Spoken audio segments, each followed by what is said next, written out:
Video ini meledak. Dalam hitungan jam, platform-platform sosial media di Cina dan internasional penuh dengan spekulasi.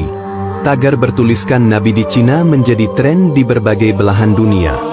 Jutaan orang membicarakannya, baik dari kalangan Muslim maupun non-Muslim. Para ahli sejarah dari berbagai negara memberikan pendapat mereka. Sebagian skeptis, sebagian lagi menganggap ini sebagai momen besar dalam sejarah Islam dan dunia. Yang paling mengejutkan adalah reaksi dari masyarakat Cina sendiri. Warga mulai berdatangan ke lokasi, bahkan dari provinsi-provinsi yang jauh.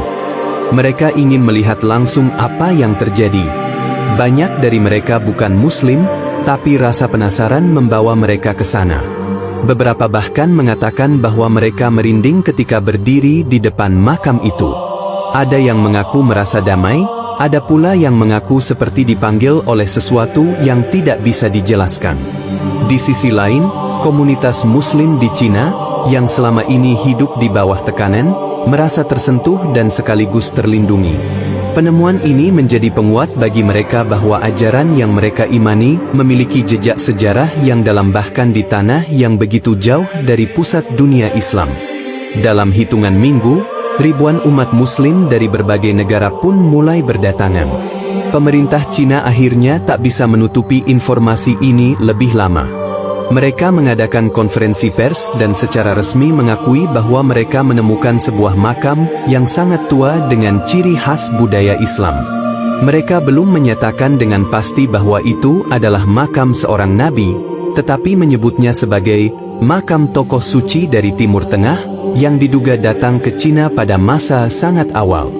Namun di kalangan umat Islam, tidak butuh waktu lama untuk menghubungkan nama Dzulkifl yang tertulis di batu nisan dengan Nabi Dzulkifl, salah satu nabi yang disebut dalam Al-Quran.